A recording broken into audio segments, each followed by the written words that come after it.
Thank you. So welcome again, everyone, and welcome to this session. We've organized this session as part of the Impulse South project for those stakeholders and for those associates that will be participating in the next subsidiary body sessions in Bonn, in the climate negotiations that will be beginning in Bonn at the end of this month and at the beginning of June 2023, just in case somebody is watching far away from the future.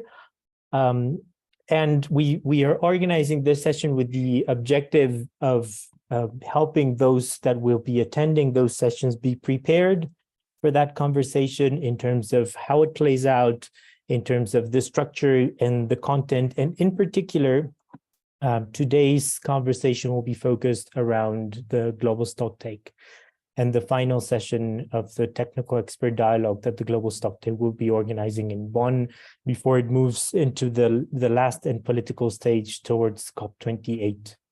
So with that, I'll introduce myself and maybe begin. My name is Andrés Mogro. I work with Fundación Avina and the Impulse South team. I've been participating in climate negotiations for a few years now.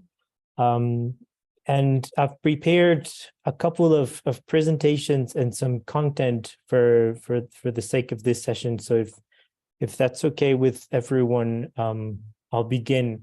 I just want to make sure that we can all hear each other. If you can hear me okay, if you could just maybe raise your thumbs, that would be great.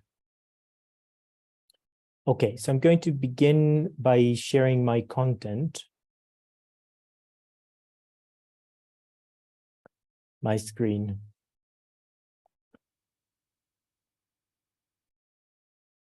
Okay, so welcome again, everyone.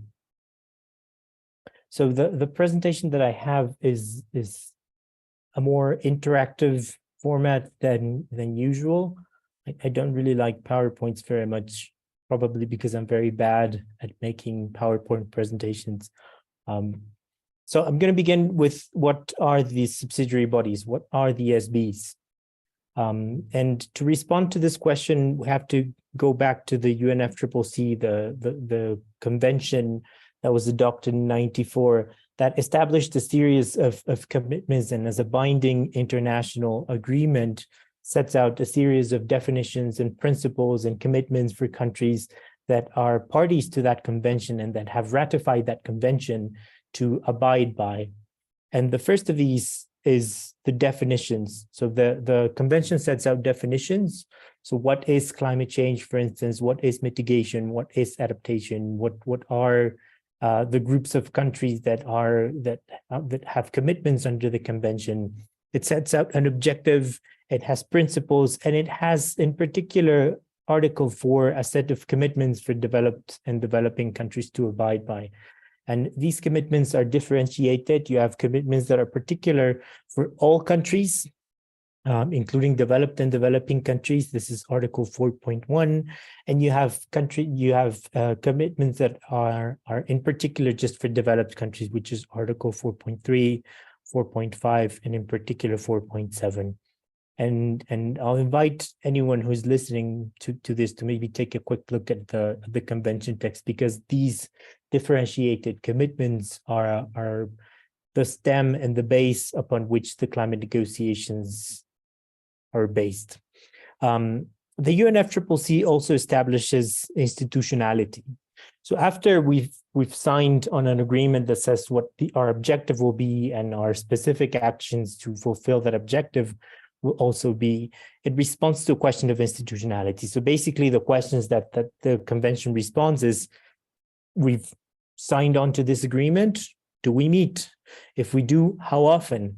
What will the agenda be when we meet? What is the work that is pending? How do we take decisions? And when we meet, what do we meet as? And this last question is important because the group of countries that ratifies an agreement through whatever process they follow, be it Congress, national assemblies, sometimes executive decrees by the president and so forth, they become a party to an agreement. So once a country ratifies the convention, for instance, they become a party of the convention. And therefore, when they meet, they meet as the conference of the parties to the convention. The conference of the parties is the very famous COP. And every international agreement has a COP. Not just the climate convention has a COP. The biodiversity convention has a COP. The convention on desertification and land degradation has a COP. And the climate world, we have 3 COPs. The COP for the actual UNFCCC, the United Nations Framework Convention on Climate Change, it has a COP. We have a COP for the Kyoto Protocol, and it's called the CMP, just to differentiate with the acronyms. And we have a COP for the Paris Agreement, which is called the CMA. But when you have a climate COP, usually the bodies that meet are the COP, also the CMP, also the CMA, and the very famous subsidiary bodies, the SBs. Now, the SBs are the place where the actual technical work that will be forwarded to the COPs for decision-making takes place. So if you look at Article 7 of the convention, for instance, the functions of the COP include adopting decisions, and these decisions have to do with methodologies, formats, and procedures to fulfill and comply with the commitments that are set out by the convention. You have a secretariat, a permanent secretariat that is based in Bonn, in Germany, and the secretariat makes arrangements and provides with services as required. In the last couple of decades, the secretariat has set out very important technical teams that support countries in complying with the commitments under the convention, which include national GHG inventories, mitigation and adaptation actions, education and research, technology development and transfer, and so on. And you have created by the UNFCCC in Articles 9 and Article 10, the subsidiary bodies. These are permanent and they will exist as long as the COP exists. And they have different responsibilities. So the subsidiary body for scientific and technical assessment, or the SAPSTA, as it's usually called, is in charge of assessments of scientific knowledge and advising on scientific and technical programs. This means basically that when a decision is taken on a specific approach that a country can take to implement climate action, the SAPSTA will then continue that conversation until that approach is completely clear in terms of the technicalities and the guidelines that are needed. So an example in this, for instance, would be RED+. Some of you may have heard of RED+. RED+ is the approach to reduce emissions in deforestation and land degradation. And it was created in COP16 in Cancun. And it discussed rules and procedures for implementing RED+ activities until it finalized in COP19 in Warsaw. And this, for instance, all of these conversations during those 3 years took place under SAPSTA. Now, the SBI, on the other hand, it considers information that is communicated under Article 12 of the Convention, which relates to national communications, and it assesses implementation. So the SBI is the place where, when a specific type of commitment is being fulfilled and is being reported on, that assessment on the fulfillment of that commitment takes place under the SBI. So the SBI has conversations around biennial reports, biennial transparency report, national GHG inventories, national communications, and so on. These are permanent subsidiary bodies of the convention. And I say permanent because the COP also has the prerogative to create subsidiary bodies as it deems fit for specific purposes. And we have in the past had, at least to my memory, at least 4 additional subsidiary bodies that have been created and disappeared throughout time. So there was a subsidiary body for the second commitment period of the Kyoto Protocol. There was a subsidiary body, an ad hoc working group on long-term comparative action that was meant to look very much forward at the long term. There was an ad hoc working group on the Durban platform, which negotiated the Paris Agreement. And there was an ad hoc working group on the Paris Agreement, which negotiated the rulebook of the Paris Agreement. So the SBs, they don't serve just the COP or just the CMP or just the CMA, they serve all three. And with this brief introduction, I want to go and show you how you can consult the agendas for the subsidiary bodies. And I'm going to share my screen with you to show you this.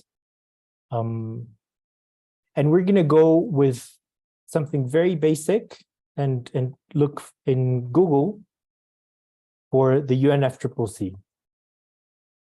You're going to go into the webpage of the UNFCCC. And in that webpage, you'll be able to see here at the top a button that says SBs 58, which is the next session that will begin in June. And in the SBs 58 webpage, you can see first sessions and documents. And I want to show you this first, because you'll see that this session will be the 58th session that the SAPSTA meets, and it'll be the 58th session that the SBI meets. You may be wondering why we have 27 COPs and 58 SBs. It's because the SBs meet in the middle of the year now, between May and June, and they also meet again at the COP. So they have 2 meetings a year, while the COP only has 1 meeting a year. If you go into any of these 2 web pages, you will see the documents for the SBs. And I would invite anyone who will be attending the SBs and with the expectation to follow a specific topic to look at these documents. You will see, particularly in the adoption of the agenda, a document in both SAPSTA and SBI, but I'm just going to do the exercise with SAPSTA now. You will see an annotated agenda. And the annotated agenda is a very good thing to look at if you're going to be attending the SBs. So in the annotated agenda for SAPSTA, for instance, you will see these are the points in the agenda for SAPSTA at its 58th session. They will have a conversation, the Nairobi Work Program. They will review the effectiveness of the Adaptation Committee, and they will do a lot more things. And when you look at this, you can see in the annotation part of the agenda, let's say, for instance, you are interested in following the first issue, the Nairobi Work Program, the 3rd agenda item. You can go down, scroll down to the 3rd issue in the Nairobi Work Program here, and you can read a little bit about the background of this conversation. You can see the latest developments, what happened in SAPSTA 58, what is pending to be done in this session, and you have useful links to look at. In specific, for instance, I am now going into the link of the Nairobi Work Program and what it is and what it does. This is very useful to look at if you have the expectation to follow a specific issue. I also want to show you, aside from this, let's go back to the SAPSTA, to the SBs 58 webpage. There has been an upload of an overview schedule. And I want to show you this because in the overview schedule, you will see it has kind of a weird format, but they've uploaded it as it is. You will see what is happening in each day. So in Tuesday, May 30th, you have preparatory meetings, LDC preparatory meetings, AGN preparatory meetings, and I will go into those negotiating groups in a second. But these are preparatory meetings of the negotiating groups. And then you have an overview of what's happening on each day. So in the morning of Monday 5th, what's happening in lunchtime, what's happening in afternoon, and that for each of the days. But you will see that there is a point here in purple that says negotiations. Now, the agenda for the negotiations is not confirmed until a day after the negotiations, because the COP presidency needs to evaluate how issues are moving and which one to grant more time and which one less time. But I wanted to show you how to consult these 2 issues, the overview schedule, which has been recently uploaded, and the agenda for SBs 58 for both the SAPSTA and the SB 58. And with this, I'll go back to sharing the previous content that I was showing everyone.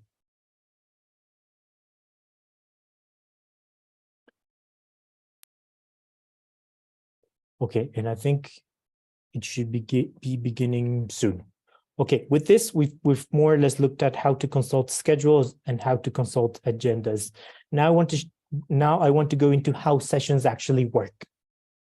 Now, in the sessions, you will see that each of the subsidiary bodies has an agenda, as we've seen, and it has a chair. And the chairperson will preside on that meeting, and it will begin with an opening plenary. This picture that you see here, that are usually the pictures that we look at when we search for climate negotiations, this is a plenary. So this is the largest room, and in this large room, you'll have the chairs of the subsidiary body or the COP or the CMA or the CMP opening the session, informing everyone of what the agenda issues are, assigning co-chairs for each of those agenda issues, and informing when the first session of each of those agenda issues will be. And that will be the opening plenary. You will only have one opening plenary and one closing plenary for the subsidiary bodies. So we'll have an opening plenary of SAPSTA, an opening plenary of SBI, and a closing plenary of SAPSTA and a closing plenary of SBI at the end of the second week. In a COP, you have 5 opening plenaries, one for COP, one for CMP, one for CMA, one for SBI, one for SAPSTA, and 5 closing plenaries at the end. But we'll have a more detailed session around the COP in a couple of months. We'll now focus on the SBs. So the first step, as I've already mentioned, is the appointment of officials, opening of negotiations, and information of the agenda.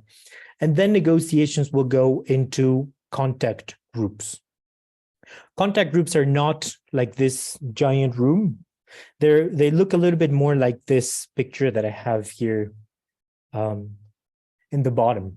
So a contact group is a smaller room. It is chaired by 2 people. So 2 co-chairs, one from developed countries and one from developing countries, that are invited by the COP presidency to have that role.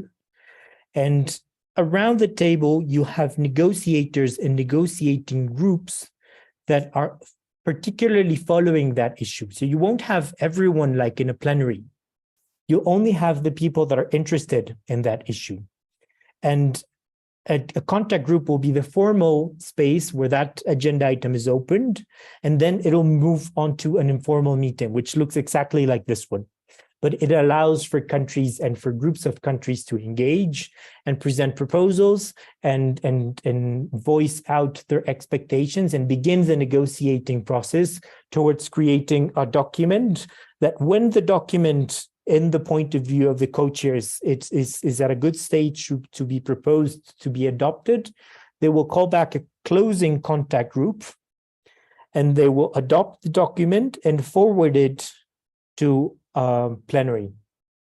The plenary will then convene and say, this is the document that has come out of the contact group. We propose that it be adopted, but the COP would adopt the document and turn it into a decision. The SB would forward that to the COP. So that's what would happen in terms of opening contact groups, then going into informal negotiations, a closing contact group, and then followed by the closing plenary. What will the agenda look like in these 2 weeks? And I want to be very practical in this space. These are 2 very intense weeks. However, they are a little bit less intense than a COP for those of you that have attended a COP. The subsidiary bodies tend to have a little bit less of a loaded agenda, but they will still have sessions throughout the day. The official beginning, the official day that starts the SBs is June 5th, and you'll have conversations and negotiations until June 16th. So as I've explained to you, on June 5th, we'll have opening plenaries, and we'll have the beginning of negotiating sessions, probably even that day. And we will have negotiating sessions throughout the 2 weeks. What you see here is negotiating sessions and events. And after that, we will move on to probably the last couple of days to closing plenaries. So the agenda is very loaded for those 2 weeks.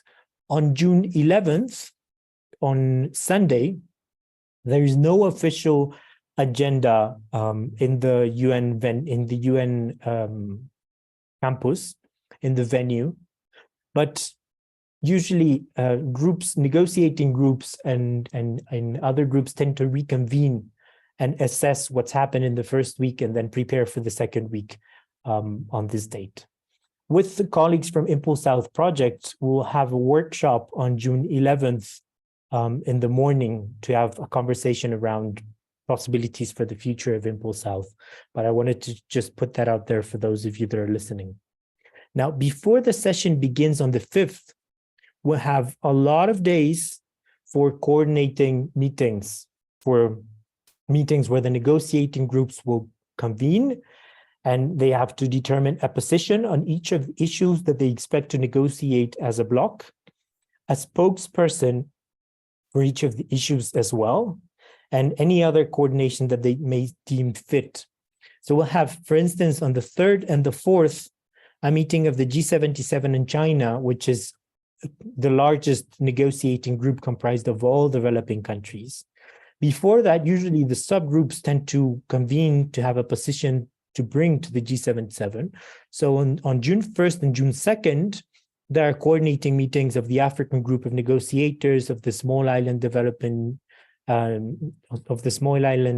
states, and of the like-minded developing countries, of ILAC that I'm also forgetting here, of the LDCs, sometimes even on the 30th and 31st. So there's a lot of coordination before the session begins. What are these negotiating groups? And I'm sorry I'm running through this. I want to allow for some room to have a conversation at the end. What are these negotiating groups in a nutshell? I'm trying to be very simplistic here. We have normally two very clashing views in the negotiations coming from developed and developing countries. That is because they have differentiated commitments and they tend to demand of each other these commitments be met. In the developed country side of things, you have the umbrella group of countries, or the UG. The umbrella group of countries comprises the United States and most of its allies. So the United States, Japan, Australia, New Zealand, Russia, Canada. This is part of the umbrella group. You have the Environmental Integrity Group, or the EIG, which is comprised of Switzerland, Monaco, Mexico, Korea, Liechtenstein, and Georgia. And you have the European Union and all its member states. This more or less adds up to 45 developed countries. And in the developing country side of things, you have around 145 countries. All of these form part of the G77 in China. And the G77 in China has many subgroups of negotiating countries. So you have ABU, which are Argentina, Brazil, and Uruguay. You have ILAC, which is the Independent Alliance of Latin America States, which includes countries like Peru, Colombia, Chile, Panama, Guatemala, and I'm missing a couple there. You have the Arab League. You have the least developed countries. You have the Alliance of Small Island States, the African group of countries, and you have the like-minded developing countries, which is a group that includes some of the other subgroups as well. So you can, as a country, be part of the Arab League, of the LMDC, and of the G77 in China. You would be member of those three groups. It would be up to you as a country to determine what is the better space for your position to be stronger and for your proposals to be taken with more seriousness. So if you would have a proposal, for instance, as AGN, sometimes the African group, or let's say you're a country that is part of AGN, but also part of the LMDC, like Egypt, for instance. Egypt is part of the African group of countries, but is also part of the LMDC. It would be up to Egypt to decide which of these two groups is more convenient for that position that they're putting forward, or where the other countries would be more likely to accept that as a group position. But it is always more beneficial to developing countries for a position to be one of G77 in China. Because if the G77 in China has a single position and a single proposal and can speak on a single voice, it is the strongest of all negotiating groups. Sometimes it is not possible for all of these groups to come together and have a same opinion on things, and then they would negotiate on a group capacity. But if possible, the G77 in China would always speak first on those issues that all the groups are in agreement of, even if they are principles, to show the unity of developing countries in negotiations. Now I'm going to go into how to actually participate for those of you that will be going for the first time, and then I will go into the GST. So how to actually participate if you're there, if you're sitting in one of these rooms, be it a contact group or an informal negotiating group. The first thing that you need to do before you actually speak is ask for the floor. You ask for the floor, you will have here these small signs, which are called flags. You will need to look for your country flag before you go into a room, and you will sit, you will put your country flag in front of you when you sit. And to ask for the floor, you need to put your country flag vertically, and it will stand up, and then people on the front will notice that you're asking for the floor. They will write down the order in which people have asked for the floor, and then give them the opportunity to speak in that order. But before you ask for the floor, the first thing you need to ask yourself is whether your group has spoken.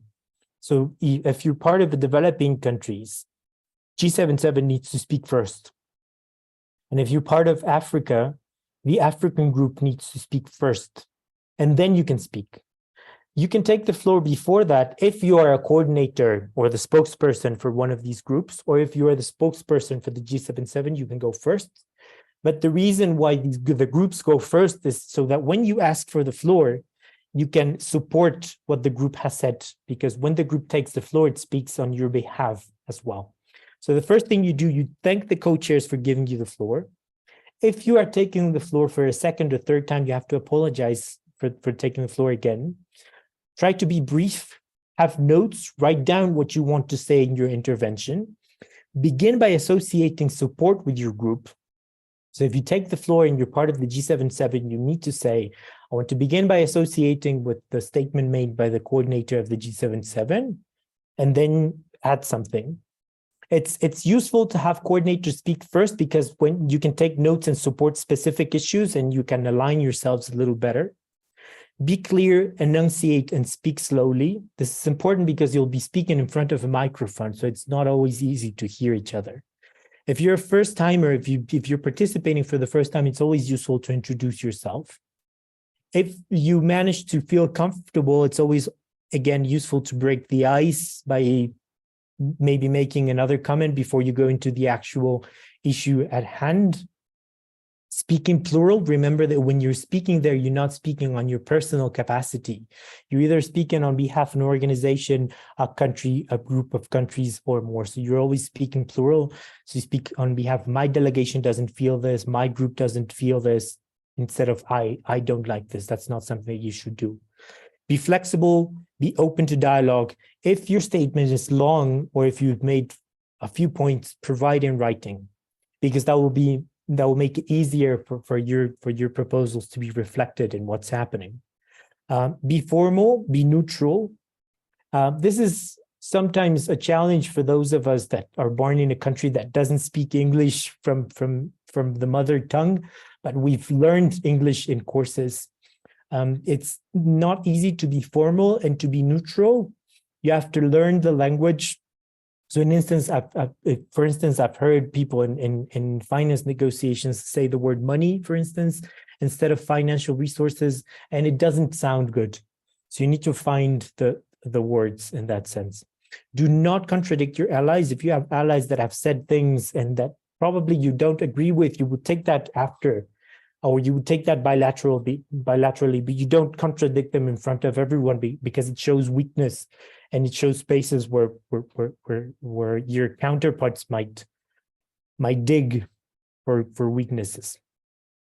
So a couple of negotiating tips for you that will be taking, for those of you that will be taking the floor. Be prepared. Don't just take the floor and react from your gut, because that puts your delegation at a disadvantage. Practice active listening. So take notes of the proposals that other countries are putting forward. And if needed, you can always ask for clarifications. That is always very welcome. You don't need to react immediately to anything that is said. If you need time to consult, you can just ask for the floor and ask for time to consult. And the meeting will suspend for a couple of minutes, and you can speak with your allies. Identify your red lines, which are issues that you can absolutely not forgo and not let go, regardless of how flexible you can be. This is always useful to have clarity on, but demonstrate flexibility either way. Be aware that the negotiation is a process of meeting halfway. It will never be the ideal outcome that you had thought of in your head before you go into the negotiation. Ask your counterparts to react to your proposals and don't reject theirs straight away. Identify interests and try to address them. It's always useful to try to put yourself in the other people's shoes. Build personal relationships. Don't go as a note taker. Nobody's role in the negotiations is just to go to take notes. You need to try and engage, even if you just open and ask for the floor to support the group. That is always very, very welcome. And support and seek support and allies. A couple of challenges to participate. It's not as easy as listening to suggestions and tips. So the first challenge, I would say, from my personal view, is that negotiations take place in a foreign language. I mean, very few developing countries speak English from infancy. So it's not always easy to engage in a foreign language. There are pre-existing relationships because people have been going to negotiations for decades, and they know each other and they'll greet each other and they're friends. So going into that is sometimes like being the new guy in school, and it's not easy. The settings can be intimidating. Speaking before a microphone and having your face appear on 16 screens in that room is not always conducive to being willing to participate. There is heavy technical knowledge to be had before going into a session. You can't just attend a Nairobi work program session and not have any idea what the Nairobi work program is and what it has done in the past and what it can or cannot do. So there's study to be made.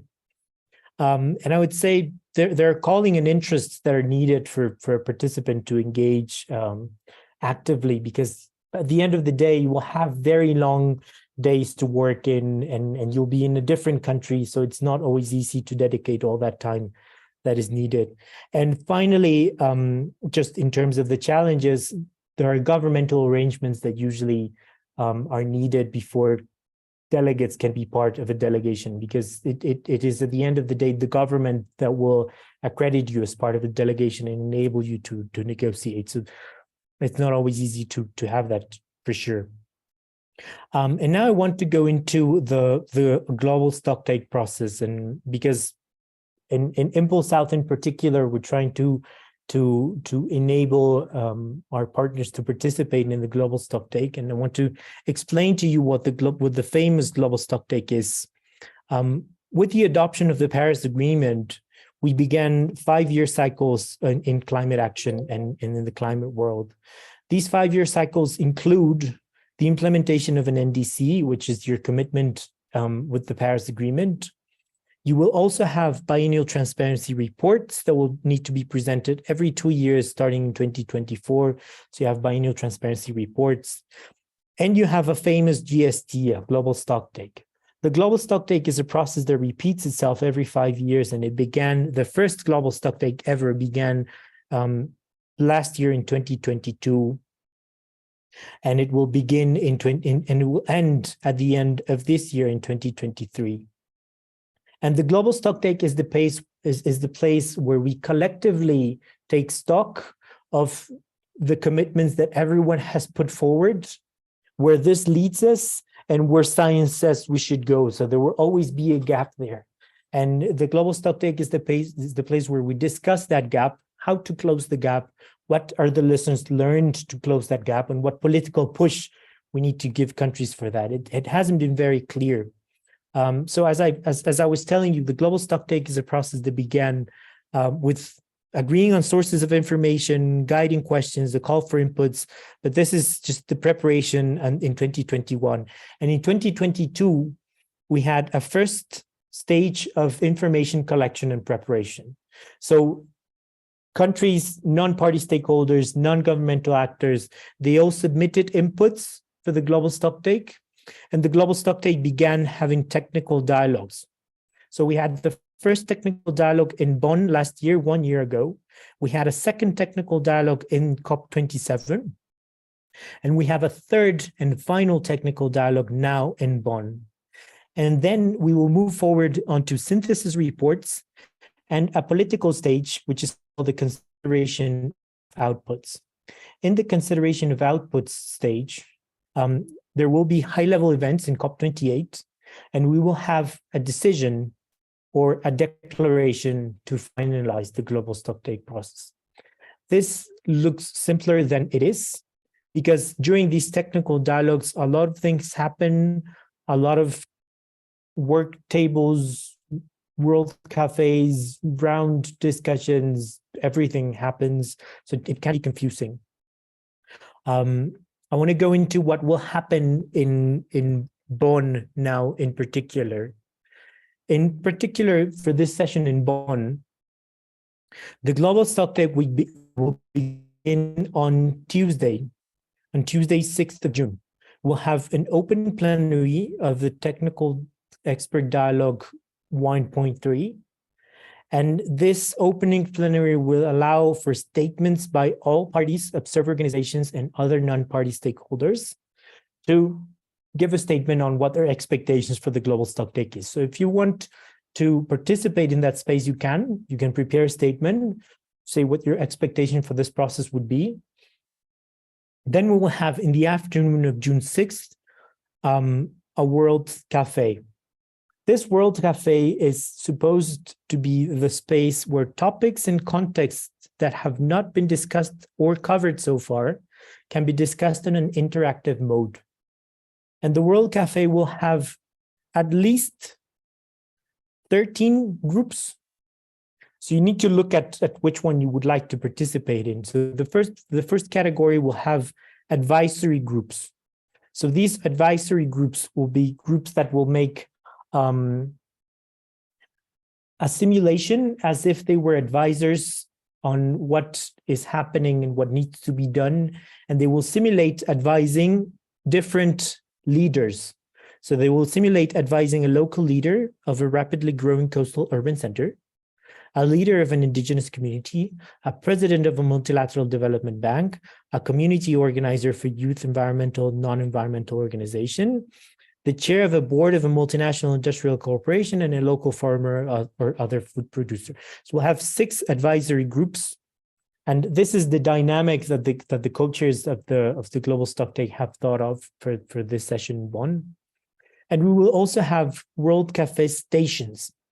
And the World Cafe stations will be thematic conversations around issues like the global energy mixes, the overall progress in achieving the global goal and adaptation, how domestic policies can address loss and damage, how can our collective experiences in the preparation of NDCs inform future NDCs.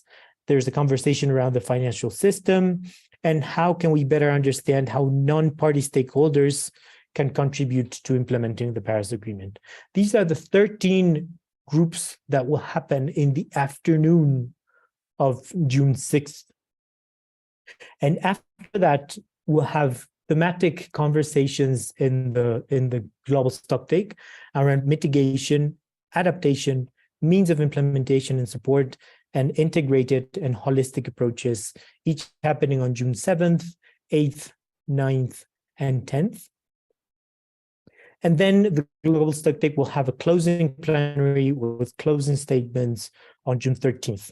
This is the technical expert dialogue of the global stocktake, the last technical expert dialogue. And I want to show you where to find information on the global stocktake, and I will close at that. And I'm sorry, and I hope you've been finding this interesting. So we're going to go back to the UNFCCC webpage, and you will see here that there's a button on topics. And if you go into this button on topics, you will find here the global stocktake. Now, in the global stocktake webpage, you can see the components and some background of the global stocktake. But if you go into the technical dialogues, the technical part of the global stocktake, and you go into documents, you will see the summaries of the first dialogue that happened a year ago, the summary of the second dialogue that happened 6 months ago, and you can look at these summaries and read them if you want to be up to date. And you can find the information note for the third dialogue. So this information note is the document, this one here, is the document that I have been looking at to let you know what's going to happen in this third. Yeah, well, in this one, you will see what's going to happen in this session and all the detailed explanation of what I've tried to summarize in a nutshell now. But I wanted to close by showing you where you can find this information for the global stocktake and how you can prepare to participate in that space. And I want to close by saying that our team, the Impulse South team, will be attending Bonn. Myself and Natalia will be both there in Bonn. So if any of you are interested in having a conversation while we are there, we are preparing a WhatsApp chat for Impulse South and for those of you that will be in Bonn.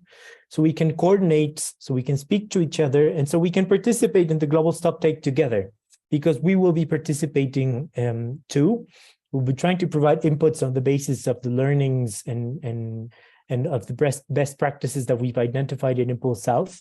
But we also want to be in touch with everyone. Aside from the workshop that we'll have with Impulse South projects on June 11th, on the Sunday, we also want to touch base with you for the participation in the global stocktake. So if you're interested in that, feel free to reach out. We're going to send, as we send the recording of this session, a link to join that chat, to join that WhatsApp chat. So you're very welcome to contact us and just to be in touch, so we can all not get lost in this giant process together. So I will leave it at that, and I think we have a few minutes if there are any questions or comments for anyone. So we're happy to respond.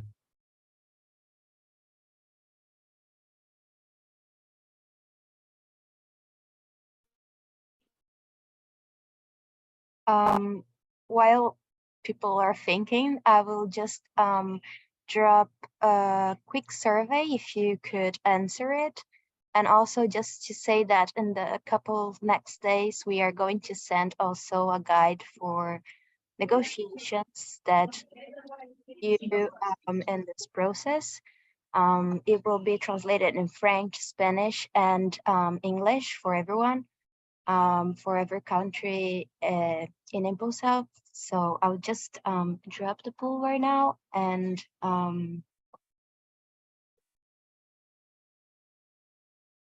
if you have answers, you can write it down in the chat. I'm not going to fill the chat. I feel based by grading myself. I just want to echo what Nati has said in informing you that we've prepared a guidebook on negotiations that tries to summarize everything that we keep telling you in these preparatory sessions for the UNFCCC. And we have versions in Spanish, English, and French. You will have to forgive us if the translation is not best, but we've done the best we can do with the time and resources that we have had. But I think it's really good.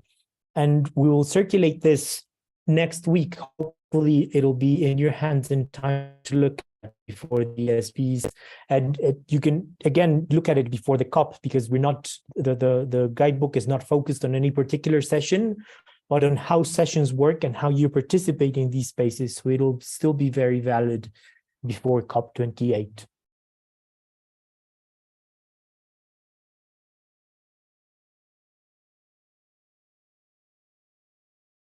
I'll just wait 1 minute more for the pool.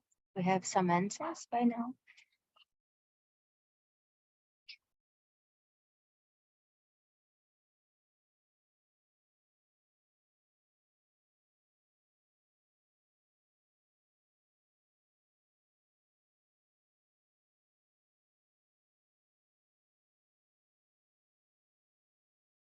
I think we have a question in the chat on this. Do we? Okay, so besides the GST, what are... This is not an easy question to respond to, but thank you for asking. I think it depends very much on what issues you would be interested in following for the SBs. So for instance, there is an agenda. I've been following historically more the finance agenda for the SBs. And I know that there are workshops for the new collective quantified goal on climate finance. There are workshops on Article 2.1C of the Paris Agreement. There are a couple of mandated events from the Standing Committee on Finance. But the agenda is so comprehensive that I think it really depends very much on what issue you are interested in. It's just important to highlight that the SBs don't take decisions. The SBs are just the space where work advances, and then it is forwarded to the COP, and the COP will finalize that work and take a decision. So if you're not able to participate in the SBs, you can always go to the COP and then influence the work there, and be new in that group and say that everything that has happened in Bonn is useless, and then begin everything at the COP. It happens more than you would imagine. But it really depends on your looking at the agendas of the SBI and the SAPSTA and seeing which issues you deem are more important. My biased view would be of the GST and the new collective quantified goal, which will also have a technical expert dialogue in Bonn.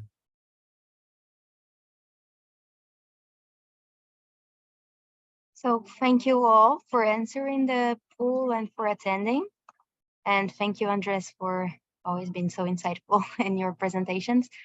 We'll keep in touch and sending all the documents and information we have said. Thank you. Thank you, everyone. We'll have a new session before the COP. It'll be a longer session, a 2-hour session, going deeper into the issues and the positions of the groups and so forth. You'll be invited in that session as we organize it. Thank you very much to everyone for your time. And for those that will be in Bonn, make sure to reach out. We'll be happy to see you there. Goodbye. Have a good day, everyone.